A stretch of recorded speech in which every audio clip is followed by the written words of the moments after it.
El 3 de febrero de 2026, un hombre fue asesinado en su casa de Sintán, en el norte de Libia. No era un hombre cualquiera. Había estudiado en la London School of Economics. Había cenado con Tony Blair. Había prometido ante el mundo entero que democratizaría su país. Y en 2015, un tribunal lo había condenado a muerte. Pero sobrevivió. Sobrevivió a la condena. Sobrevivió a la guerra. Sobrevivió al derrumbe del régimen de su padre. Hasta que alguien decidió que ya había sobrevivido demasiado. Su nombre era Saif al-Islam Gaddafi, y este documental cuenta la historia de los hijos de Gaddafi, el apellido que los condenó a morir 2 veces. Este documental está construido sobre más de 150 documentos desclasificados, cables diplomáticos de Wikileaks y la última entrevista que Saif al-Islam concedió antes de su muerte. Muammar Gaddafi tuvo 8 hijos. Los crió como dioses, les dio palacios, jets privados, impunidad absoluta. Les dio todo lo que el dinero del petróleo libio podía comprar, todo menos una cosa: una salida. Todos conocemos a Gaddafi como el dictador que gobernó Libia durante 42 años, pero casi nadie habla de sus hijos, de lo que les hizo su padre al criarlos, de lo que el mundo les hizo cuando ese padre cayó. En octubre de 2011, Muhtassin Gaddafi fue encontrado escondido en una alcantarilla en las afueras de Sirte. Lo capturaron, lo ejecutaron, y su cuerpo fue expuesto en un mercado como si fuera un trofeo. Había nacido en un palacio, murió en un desagüe. Esta es la historia de los que pagaron el precio del apellido que nunca eligieron. Para entender lo que les ocurrió a los hijos de Gaddafi, primero hay que entender en qué mundo crecieron. Y ese mundo no tenía nada que ver con el resto de Libia. Muammar Gaddafi gobernó Libia durante 42 años. 42 años extrayendo el petróleo de un país de 6 millones de personas. Y una parte significativa de ese dinero fue a parar a sus hijos, no a todos los libios. A sus hijos, Saif al-Islam tenía una fundación con presupuesto propio. Muhtassin controlaba su propio cuerpo de seguridad personal, financiado con fondos del Estado. Hannibal viajaba en jets privados cargados de alcohol y dinero en efectivo por capitales europeas. Aisha ejercía como abogada del Estado en casos que siempre ganaba, no porque fueran extraordinarios, sino porque llevaban el apellido correcto. El hogar de los Gaddafi era el complejo de Bab la Sicilia, en el corazón de Trípoli. 48 hectáreas rodeadas de muros de hormigón. Dentro, piscinas, jardines, un zoológico privado, búnkers subterráneos decorados con mármol y oro, y una tienda beduina donde Gaddafi recibía a los líderes mundiales que venían a visitarle. Los hijos crecieron allí, crecieron rodeados de guardias armados, sirvientes que nunca decían que no, y un padre que les había enseñado una sola lección desde pequeños. El apellido Gaddafi estaba por encima de cualquier ley. Eso no es una exageración. Es lo que documentaron diplomáticos occidentales en cables que luego publicó Wikileaks. Un embajador estadounidense describió las fiestas de Muhtassin en Trípoli como orgías de gasto donde el alcohol prohibido para el resto de los libios. Corría libremente junto a artistas internacionales contratados para la ocasión. Beyoncé actuó en una de ellas. Mariah Carey también. Cada una cobró $1 millón por una noche. Gaddafi tuvo 8 hijos reconocidos. Cada uno recibió un trozo diferente del poder. Mohammed, el mayor, controlaba las telecomunicaciones del país. Saif al-Islam, el segundo, era la cara presentable del régimen ante Occidente. Al-Saadi quería ser futbolista profesional, y lo fue, porque nadie en Libia se atrevía a decirle que no era suficientemente bueno. Muhtassin manejaba su propio presupuesto militar paralelo. Hannibal se especializó en escándalos internacionales. Saif al-Arab, el más discreto, murió en un bombardeo de la OTAN en 2011 junto a 3 de sus hijos, los nietos de Gaddafi. Khamis comandaba la brigada militar más temida del régimen. Y Aisha, la única hija reconocida, se convirtió en símbolo del régimen con rostro de modelo. 8 hijos, 8 instrumentos del poder de su padre. Pero también, aunque ninguno lo sabía entonces, 8 blancos para cuando ese poder se derrumbara. Al-Saadi Gaddafi quería ser futbolista, y Libia le construyó una carrera entera. Jugó en la Liga Libia, claro, donde era prácticamente imposible perder siendo quien era. Pero luego fichó por el Perugia italiano, y después por el Udinese, y después por la Sampdoria. Los periódicos italianos lo describían como un jugador mediocre con un apellido peligroso. Dio positivo en un control antidopaje. El caso se archivó porque así funcionaba el apellido Gaddafi. No te hacía bueno, te hacía intocable, y esa intocabilidad, ese escudo permanente que su padre les había construido, era exactamente lo que iba a convertirse en su trampa. Porque cuando el escudo desapareciera, no tendrían nada debajo. Pero antes de llegar a 2011, hay que entender algo. Entre todos los hijos de Gaddafi, hubo uno que intentó algo diferente. Uno que creyó, o que hizo creer al mundo que creía, que se podía ser hijo de un dictador, y aún así construir algo distinto. Uno que estudió en Londres, que habló de democracia, que prometió reformas, y que cuando llegó el momento de la verdad eligió a su padre. O quizás nunca tuvo otra opción. Esa pregunta no tiene respuesta fácil, pero los hechos sí la tienen. En los años 90, Muammar Gaddafi tomó una decisión extraña para un dictador. Mandó a su hijo favorito a estudiar a Londres, no a una universidad cualquiera, a la London School of Economics, una de las instituciones académicas más prestigiosas del mundo. Saif al-Islam Gaddafi llegó a Londres con 30 años, un acento árabe cerrado y un apellido que en Europa todavía significaba algo peligroso. Pero se adaptó rápido. Aprendió el idioma del poder occidental, no el árabe, sino el otro, el de los think tanks, las conferencias, los trajes de Savile Row y las cenas con ministros. Y Occidente, que llevaba años buscando una razón para hacer negocios con el petróleo libio, lo recibió con los brazos abiertos. En 2003, cuando Libia abandonó su programa de armas de destrucción masiva y Gaddafi estrechó la mano de Occidente, Saif fue el arquitecto visible de ese acercamiento. Tony Blair lo visitó en su tienda beduina. Condoleezza Rice lo reunió con diplomáticos americanos. La Unión Europea lo recibió como interlocutor válido. Y Saif hablaba su idioma perfectamente. Hablaba de sociedad civil, de transparencia, de reformas democráticas. Decía que Libia podía cambiar desde dentro, que él era la prueba de que era posible. Muchos le creyeron, porque querían creerle, porque detrás de Saif había petróleo. Y el petróleo hace que la gente escuche con más atención. En 2008, Saif al-Islam defendió su tesis doctoral en la LSE. Se titulaba El papel de la sociedad civil en la democratización de las instituciones de gobernanza global. 188 páginas sobre democracia, transparencia y participación ciudadana, escritas por el hijo de uno de los dictadores más longevos del mundo. La universidad le concedió el doctorado. La prensa lo celebró como una señal de apertura. Occidente siguió haciendo negocios con Libia, pero entonces llegó 2011. Y con la guerra civil llegaron también las preguntas incómodas. Periodistas e investigadores empezaron a examinar la tesis y encontraron algo perturbador. Al menos 18 pasajes copiados literalmente de otros textos sin atribución. Pero eso no era lo peor. Lo peor era lo que estaba detrás. Una empresa de consultoría estadounidense llamada Monitor Group había cobrado millones de dólares del gobierno libio para mejorar la imagen de Gaddafi ante Occidente.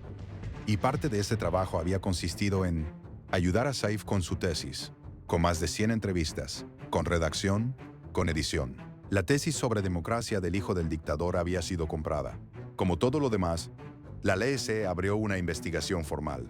El director de la institución, Howard Davis, dimitió. La universidad rechazó el 1,5 millones de libras que la fundación de Saif había donado. El panel investigador encontró faltas de atribución, pero recomendó no revocar el doctorado. Saif al-Islam conservó su título de doctor. En una tesis sobre democracia que no había escrito solo, parada con dinero del petróleo de un pueblo al que su padre nunca preguntó nada. Durante años, Saif había construido una imagen cuidadosa, el hijo reformista, el tecnócrata ilustrado, el puente entre Libia y el mundo. Pero el 20 de febrero de 2011, 3 días después de que comenzaran las protestas en Libia, Saif al-Islam apareció en televisión. Y en ese discurso quedó claro quién era realmente. Amenazó con una guerra civil.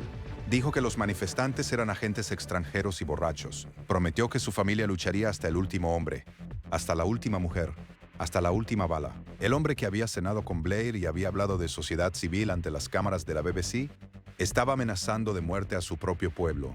En menos de 72 horas, todo lo que había construido durante una década se derrumbó. ¿Lo había creído alguna vez? ¿Había creído de verdad en la democracia, en las reformas, en el cambio? ¿O simplemente había sido desde el principio el mejor actor del régimen, la cara amable de una dictadura que necesitaba petrodólares occidentales? No hay respuesta definitiva, pero los hechos son claros. Cuando tuvo que elegir entre su padre y su discurso, eligió a su padre. Sin dudarlo, Saif al-Islam era el más sofisticado de los hijos de Gaddafi, pero no era el único que había dejado un rastro de destrucción a su paso. Había otro, uno que nunca pretendió ser sofisticado, uno que no necesitaba tesis doctorales ni cenas con primeros ministros para demostrar que el apellido Gaddafi estaba por encima de cualquier ley. Le bastaba con un hotel de Ginebra y 2 sirvientes, y la respuesta de su padre cuando Suiza se atrevió a detenerle. El 15 de julio de 2008, Hannibal Gaddafi y su esposa llegaron al Hotel President Wilson de Ginebra, uno de los hoteles más caros de Europa, suite con vistas al lago Le Mans, todo pagado como siempre con dinero del pueblo libio. Esa noche, Hannibal golpeó brutalmente a 2 sirvientes del hotel, un hombre marroquí y una mujer tunecina. Golpes, patadas, un cinturón. La policía suiza llegó al hotel y detuvo a Hannibal Gaddafi, algo que nadie en Libia había hecho nunca. Hannibal fue liberado 2 días después. Pagó una fianza de 500.000 francos suizos y volvió a Libia. Pero Gaddafi no había terminado. Lo que ocurrió a continuación es uno de los episodios más extraordinarios de la historia diplomática reciente. Un país entero con toda la maquinaria del Estado utilizó su poder para vengar la detención de su hijo. Gaddafi ordenó cerrar las filiales suizas de empresas internacionales que operaban en Libia. Nestlé, ABB, clausuradas de un día para otro. Retiró aproximadamente $5.000 millones de los bancos suizos. 5.000 millones. Canceló todos los vuelos entre Libia y Suiza. Detuvo a 2 empresarios suizos en Libia, un hombre llamado Goldi y otro llamado Hamdani, acusados de irregularidades de visado. Irregularidades de visado que nadie había detectado antes de que detuvieran a Hannibal. Y Hannibal, desde Trípoli, declaró que si tuviera armas nucleares, borraría Suiza del mapa. Su padre, desde su tienda beduina, llamó a la yihad contra el país, contra Suiza. La crisis diplomática duró 2 años. 2 años en los que Suiza, un país neutral, con siglos de tradición jurídica, negoció con un dictador para liberar a sus ciudadanos retenidos como rehenes. En 2009, el presidente suizo Hans Rudolf Merz viajó a Trípoli y pidió disculpas oficialmente. Pidió disculpas por haber detenido a un hombre que había agredido a 2 trabajadores en uno de sus hoteles. Pero hay algo más, algo que convierte este episodio en el ejemplo más perfecto de lo que significaba el apellido Gaddafi. Suiza compensó a Hannibal con 1,5 millones de francos. 1,5 millones de francos suizos. Por haber publicado fotos de su detención, el hombre que había golpeado a 2 sirvientes salió de Suiza con más dinero del que entró. Eso era el apellido Gaddafi en vida, un escudo tan grueso que los países democráticos preferían doblegarse antes que sostenerlo. Hannibal era escandaloso, pero Khamis era peligroso de otra manera. Khamis Gaddafi comandaba la Brigada 32, también conocida como la Brigada Khamis, la unidad militar más poderosa y mejor equipada del ejército libio. No era una brigada ordinaria, era el ejército personal del régimen, entrenada para aplastar cualquier disidencia interna, financiada directamente desde el palacio, leal a una sola persona, no al Estado libio, a Khamis Gaddafi. Cuando comenzaron las protestas en 2011, fue la Brigada Khamis la que disparó contra los manifestantes en las calles de Trípoli. Fue la Brigada Khamis la que sitió ciudades enteras. Fue bajo el mando de Khamis que se documentaron algunas de las peores atrocidades de la guerra civil libia. Khamis murió en combate en agosto de 2011. Tenía 33 años. No dejó tesis doctorales ni declaraciones sobre democracia. Solo una brigada que llevaba su nombre y un país que todavía llora a sus víctimas. Saif prometía democracia y compraba tesis doctorales. Hannibal golpeaba sirvientes y hacía temblar a países enteros. Khamis aplastaba protestas con tanques. Al-Saadi compraba carreras de fútbol. Mutasim organizaba fiestas millonarias con fondos del Estado. Eran distintos entre sí, pero tenían una cosa en común. Ninguno había elegido nacer Gaddafi, y ninguno sabía cómo ser otra cosa. Su padre los había criado para un mundo que él controlaba completamente. Un mundo donde el apellido abría todas las puertas, borraba todas las consecuencias y garantizaba que nunca nadie les dijera que no. Pero ese mundo tenía fecha de caducidad, y en 2011 esa fecha llegó. A principios de 2011, algo estaba cambiando en el mundo árabe. En Túnez, el presidente Ben Ali había huido. En Egipto, Mubarak había caído. Y en Libia, la gente miraba esas imágenes en televisión y pensaba lo mismo que pensaban en El Cairo y en Túnez. ¿Por qué no aquí? Los hijos de Gaddafi miraban las mismas imágenes y pensaban algo completamente diferente. Pensaban que eso no podía pasarles a ellos, que su padre era distinto, que el apellido Gaddafi era distinto. Estaban equivocados. El 15 de febrero de 2011, en la ciudad de Benghazi, al este de Libia, comenzaron las primeras protestas serias contra el régimen de Gaddafi. No eran las primeras en 42 años, pero eran distintas, porque esta vez, en Túnez y en Egipto, la gente había visto que era posible. Gaddafi reaccionó como siempre había reaccionado. Con fuerza, envió a la brigada Khamis, ordenó disparar, y el mundo, que esta vez sí estaba mirando, decidió que había llegado demasiado lejos. El 17 de marzo de 2011, el Consejo de Seguridad de la ONU aprobó la resolución 1973. Zona de exclusión aérea sobre Libia. Protección de civiles. 4 días después, la OTAN comenzó los bombardeos. Y con eso, la ecuación cambió completamente. Gaddafi tenía el ejército más poderoso del norte de África, pero no tenía respuesta para los cazas de la Royal Air Force, los portaaviones franceses y los drones estadounidenses. En cuestión de semanas, lo que había sido una represión interna se convirtió en una guerra que el régimen no podía ganar. Y los hijos de Gaddafi, que habían vivido toda su vida bajo el escudo de su padre, empezaron a entender lo que significaba quedarse sin él. El 23 de agosto de 2011, los rebeldes tomaron el complejo de Bab al-Azizia, el hogar de los Gaddafi durante 40 años. Las piscinas, los jardines, el zoológico privado, los búnkers decorados con mármol, todo saqueado en horas. La gente posaba para fotos en el dormitorio de Gaddafi. Se llevaban cuadros, muebles, vajillas. Un hombre salió con un sofá dorado cargado en la espalda. Los hijos de Gaddafi ya no estaban allí. Habían huido días antes. Pero huir del palacio no significaba estar a salvo. Significaba empezar a correr, sin saber a dónde, sin saber durante cuánto tiempo.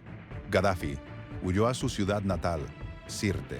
Con él iba Mutasim, y con ellos un convoy de 75 vehículos intentando escapar hacia el desierto. La mañana del 20 de octubre de 2011, a las 8:30, un avión de reconocimiento de la Royal Air Force británica detectó el convoy moviéndose a alta velocidad.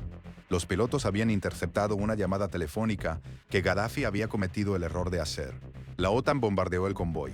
Los supervivientes corrieron a esconderse. Gaddafi y Mutasim se metieron en una alcantarilla al borde de la carretera. En una alcantarilla, el hombre que había gobernado Libia durante 42 años, el hombre que había amenazado con borrar Suiza del mapa, el hombre que había recibido a Blair y a Berlusconi en su tienda beduina, escondido en un desagüe en las afueras de Sirte. Los rebeldes los encontraron, los sacaron, y lo que ocurrió después quedó grabado en los teléfonos móviles de los combatientes. Gaddafi fue linchado por una turba. Mutasim fue capturado vivo y ejecutado poco después. Sus cuerpos fueron expuestos en un mercado frigorífico de Misrata durante 4 días, como trofeos. Mientras Gaddafi y Mutasim morían en Sirte, los otros hijos corrían. Aisha cruzó la frontera hacia Argelia el mismo día que cayó Trípoli. Dio a luz allí, en el exilio, pocas horas después de cruzar. Mohammed huyó también a Argelia. Al-Saadi escapó a Níger, donde vivió 3 años hasta que el gobierno nigerino lo extraditó a Libia en 2014. Saif al-Islam intentó cruzar hacia Níger, pero fue capturado por la milicia de Sintán el 19 de noviembre de 2011. Lo encontraron en el desierto, con la mano derecha vendada. Había perdido 2 dedos en un bombardeo. El hijo que había prometido democratizar Libia desde Londres fue capturado en el desierto con 2 dedos menos. En 8 meses, el mundo que Gaddafi había construido para sus hijos desapareció completamente. Los palacios saqueados, el dinero congelado, el apellido convertido en una orden de búsqueda y captura. 3 de los hijos de Gaddafi estaban muertos o presos. Los demás vivían en el exilio o escondidos. Y en La Haya, el Tribunal Penal Internacional había emitido una orden de arresto contra Saif al-Islam por crímenes contra la humanidad. La misma institución ante la que Occidente había aplaudido su discurso sobre democracia años antes. Pero la historia de los hijos de Gaddafi no terminó en 2011. Para algunos, lo peor estaba por venir.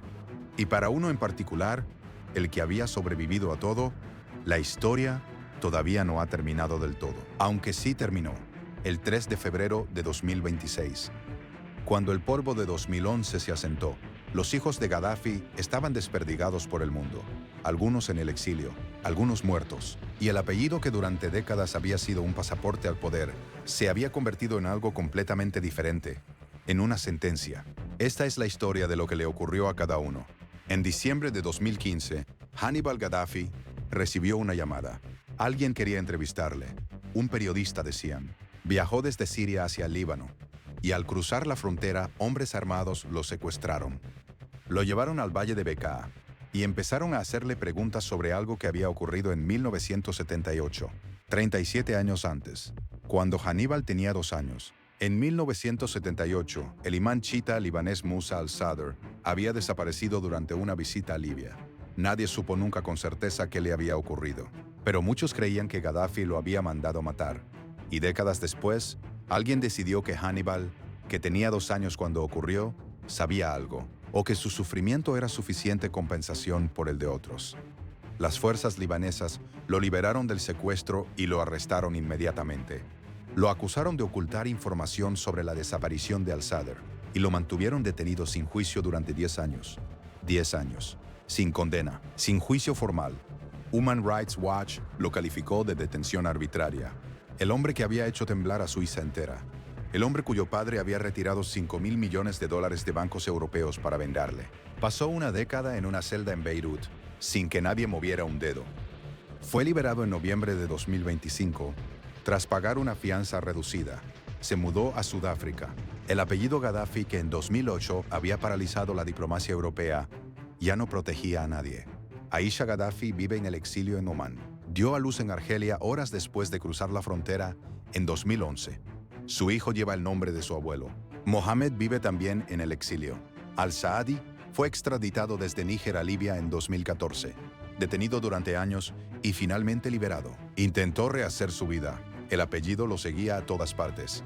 Y luego estaba Saif.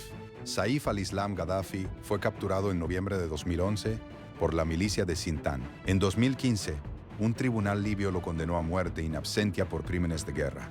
La misma pena que a su padre, el mismo destino que a su hermano Mutasim. Pero Saif no murió. La milicia de Sintan lo mantuvo bajo su custodia, protegido o retenido, según quien lo cuente, en la ciudad. Y en junio de 2017, cuando el gobierno de Tobruk declaró una amnistía general, Saif al-Islam quedó libre. Libre y buscado. Libre y condenado a muerte. Libre en Sintan, con el Tribunal Penal Internacional reclamándolo por crímenes contra la humanidad. Y entonces Saif hizo algo que nadie esperaba. En julio de 2021, concedió una entrevista al New York Times, su primera entrevista en años. Criticó a la élite política libia, habló de reconciliación nacional y anunció que tenía intenciones políticas. El hijo del dictador quería ser presidente, del país que su padre había destruido, del país cuyos ciudadanos habían muerto bajo las órdenes de su familia. En noviembre de 2021, se registró como candidato presidencial en Sebha. Un tribunal lo descalificó por sus condenas previas. Otro tribunal en Sebha lo reinstauró. Y entonces las elecciones fueron pospuestas indefinidamente. Como todo en Libia desde 2011, Saif siguió en Sintan, bajo protección de la milicia local, esperando, siempre esperando, haciendo propuestas para resolver la crisis libia que nadie tomaba completamente en serio, llevando el apellido de su padre como una corona rota que todavía creía que podía ponerse. El 3 de febrero de 2026, hombres armados entraron en la casa de Saif al-Islam Gaddafi, en Sintan, y lo mataron. No hubo juicio, no hubo condena formal, no hubo ninguna de las garantías legales que él mismo había defendido en su tesis doctoral sobre democracia. El hombre que había cenado con Tony Blair, el hombre que había prometido reformas desde Londres, el hombre que había sobrevivido a una condena a muerte, a una captura en el desierto y a 15 años de incertidumbre, murió en su casa, en la ciudad donde había buscado refugio, asesinado por razones que nadie ha reclamado todavía. El apellido Gaddafi lo condenó 2 veces. La primera vez sobrevivió, la segunda, no. Hay una fotografía de los hijos de Gaddafi cuando eran niños. Están sonriendo. No saben todavía qué apellido llevan. No saben lo que significa. No saben lo que va a costarles. Nadie les preguntó si querían nacer Gaddafi. Nadie les preguntó nada. Y pagaron por ello toda su vida. Algunos con el exilio, algunos con la prisión, algunos con la muerte. El apellido que su padre construyó como un trono se convirtió en su tumba. Mientras grababa este documental, pensé en algo que no se me va de la cabeza. Los hijos de Gaddafi no son una excepción, son la regla. En este momento, ahora mismo, mientras escuchas esto, hay niños creciendo en palacios que no eligieron. Hijos de hombres con poder absoluto que están siendo criados exactamente igual que Saif, que Mutasim, que Hannibal, con la misma impunidad, con el mismo apellido como escudo, sin que nadie les explique lo que ese escudo esconde realmente. Y algún día, no sabemos cuándo, no sabemos cómo, ese escudo también desaparecerá, y el precio lo pagarán ellos, como siempre. Pero hay una historia que es distinta a todas las demás. Una historia donde el hijo no creció en un palacio. Creció sabiendo exactamente lo que era su padre, y eligió igualmente cargar con ese apellido. No porque no tuviera opción, sino porque creyó que podía usarlo para hacer algo diferente. Lo que ocurrió después es una de las historias más perturbadoras que hemos encontrado en este canal. Porque a diferencia de los hijos de Gaddafi, que al menos no eligieron nacer en ese mundo, este sí eligió, y pagó igualmente. Esa historia es la siguiente en este canal. No te la pierdas.